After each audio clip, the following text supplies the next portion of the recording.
Hello everyone, welcome to my YouTube channel education online. आज इस video में SN1 reaction को डिस्कशन करेंगे। What is the SN1 reaction. तो सबसे पहले हम इसके एग्जांपल देख लेते हैं। स्टेप क्या होते हैं, फर्स्ट और स्टेप सेकंड। तो SN1 रिएक्शन में दो स्टेप होते हैं, फर्स्ट होता है और सेकेंड होती है। फर्स्ट स्टेप में स्लो बनता है जबकि सेकेंड स्टेप में फास्ट होता है। तो एग्जाम्पल क्या होती है, जैसे कार्बन था, कार्बन से CH3 Br अटैच था। अब हमें क्या करना है, कार्बन और Br के बॉन्ड को ब्रेक करना है। तो हमने यहाँ पर बॉन्ड को ब्रेक किया तो कार्बन पर प्लस आ जाएगा और Br पर माइनस आती है। अब फर्स्ट स्टेप है तो स्लो बनेगा और क्या होगा, रेट डिटरमाइनिंग स्टेप होगा। और किसका फॉर्मेशन करता है, कार्बोकैटायन का फॉर्मेशन करता है। मतलब SN1 रिएक्शन में कार्बोकैटायन का फॉर्मेशन होता है। तो यहाँ पर CH3 होगा, CH3 प्लस और प्लस Br माइनस हो जाएगा।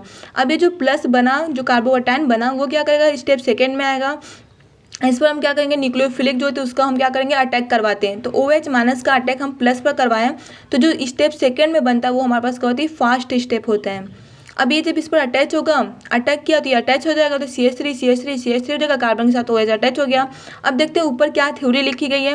पहला SN1 का मतलब यूनिमोलकुलर रिएक्शन होगा। मतलब ट्रिक कहता है कि बहुत सारे जब झुंड में स्टूडेंट चलते हैं या लड़के चलते हैं या लड़कियों का ग्रुप होता है तो बहुत धीरे धीरे चलेंगे, मतलब चींटियों की चाल से चलते हैं। लेकिन अगर वही अकेला रहेगा तो बहुत तेज़ी से चलेगा। मतलब कि SN1 का मतलब यूनिमोलकुलर, मतलब अकेला रहेगा तो वो बहुत, उनका एक स्टेप क्या होगी, दो स्टेप के बराबर हो जाएगा, बहुत फास्ट चलेगा। तो 2 स्टेप मैकेनिज्म होगा।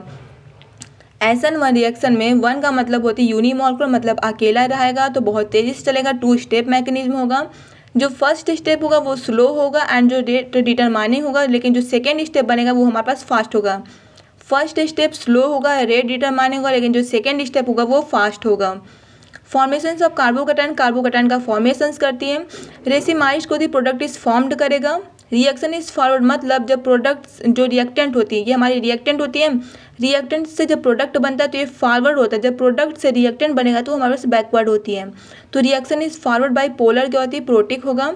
और जो SN1 रिएक्शन की जो रिएक्टिविटी ऑर्डर होता है वो हमारे 3 डिग्री एल्किल हैलाइड का सबसे ज़्यादा होता है, फिर 2 डिग्री एल्किल हैलाइड का सबसे ज़्यादा होगा, फिर उसके बाद 1 डिग्री एल्किल हैलाइड का होगा। Thank you for watching this video.